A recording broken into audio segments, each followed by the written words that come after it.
Hello. How you doing today, Mitchell? I'm good. For some reason my camera is not working, just my audio. So let's just go with it. We'll go with that. Okay. So, what are we learning about today? You know what? I have no clue, Zach. I have no What are clue. we gonna talk about today? Oh, for everyone who's listening, or for anyone that is new, welcome. We're just two guys who are applying to medical school, and we talk about any medical related stuff. Hence our name. Um, getting that medical degree, or it could be getting that medical or getting into medical school. So for you, so if you're listening, if you're in the medical field, thank you so much for listening.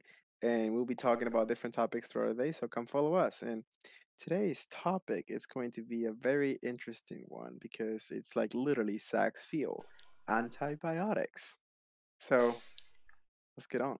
Yeah, so this is the first video in our new series called Antibiotics Made Easy. This is cephalosporins. I'll do penicillins next sometime, but I misplaced my notes, so we'll go like this. So cephalosporins, as in like cerebral sporin. Cerebral sporin? What? A little So, bit of a dry joke in here. All right, yeah. go ahead. So, what are the generations, you know? I don't know. Are there four? There's four generations. That was just a guess. So, first generation is cefalzin or cephalaxin. That's Keflix, so you might get that for outpatient, which is pretty common to get. Second generation cefuroximine and cefatin. And you don't see cefatin too often. We'll talk about that later. Why you probably won't see that one ever used in the hospital. Then you have third generation. Third generation is actually two groups. So you have group one, which is ceftonir, ceftriaxone, or ceftaxamine. And then the second group of the third generation is ceftazidime. He's So, he's special. what's what's a cephalosporin? It has like a sulfur compound in it, you know? It's just like the a class of medications that are It's like an antibiotic resembling penicillin. yeah, it's like a similar to penicillins, but not penicillins. They have a cross reactivity, which we'll talk about that a little bit too. They're a beta lactam, right? Yeah, beta lactam. No beta So, lactam. Okay. All right. and then you have cefepime, which you probably won't see too often either. Yeah, definitely not. So, how does it work? What is the MOA? Let people answer it.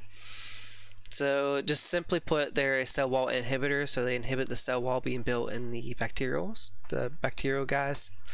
So, Fascinating. yeah, it's pretty simple. It's all I need to know for pharmacy. So, if you're in med school, you probably just need to know that as well. So So simple. So the spectrums, you have first gen, which covers your gram-positive cocci and PEC and MSSA. class. Yeah.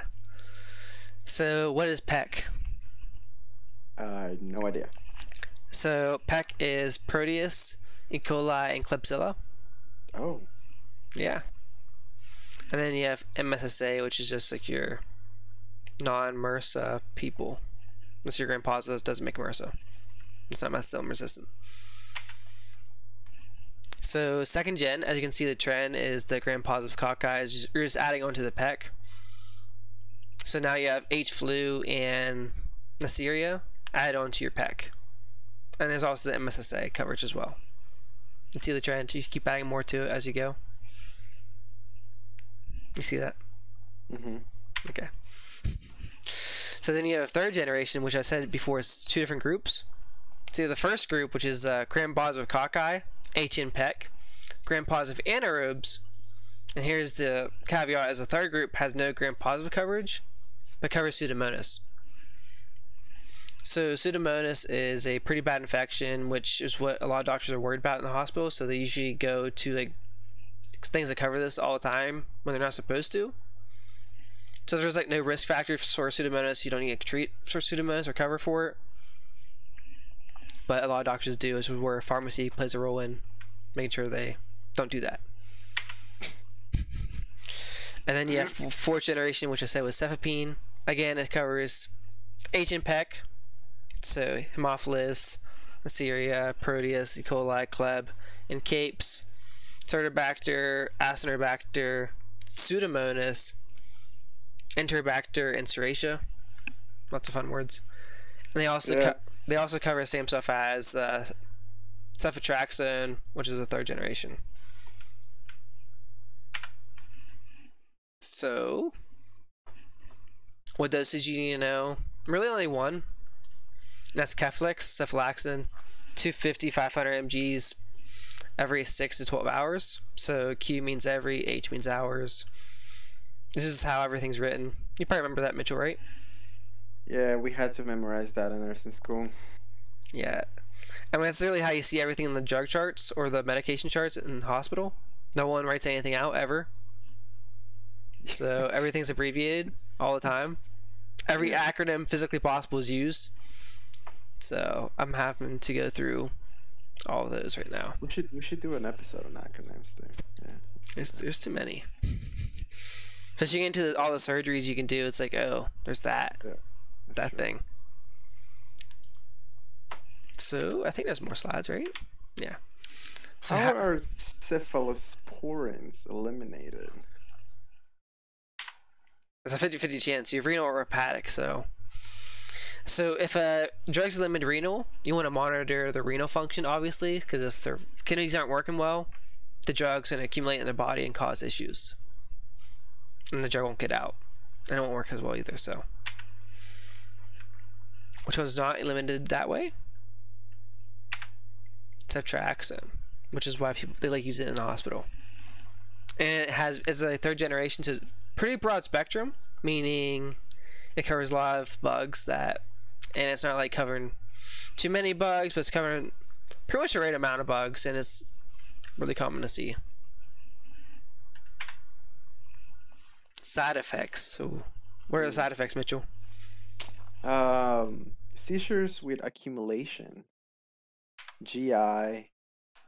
When you say D, what does your acronym stand for? So yeah, GI is like GI issues like diarrhea and stuff like that, but D is also diarrhea, just in case. But so D is just you have it as diarrhea. Yeah. Oh. And a rash. Yeah.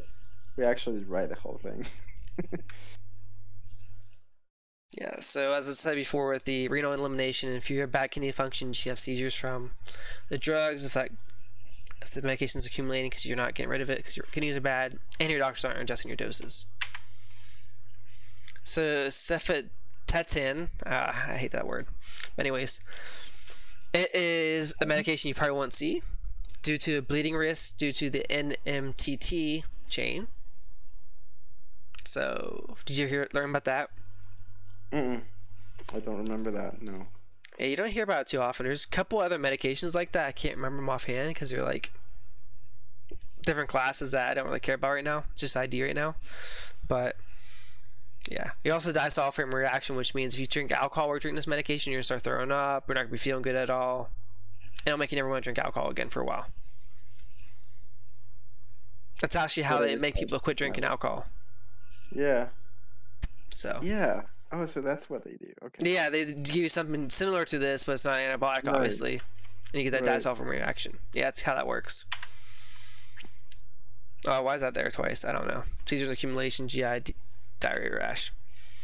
Then cefepime, which is a 4th generation. You have neurotoxicity, which is bad, you know. Like really bad. But sometimes your infection is really bad anyway, so you need to take the risk and use cefepime. And what cephalosporins can you always give if there's a severe penicillin allergy? Aflax? No. I'm thinking on this one real quick.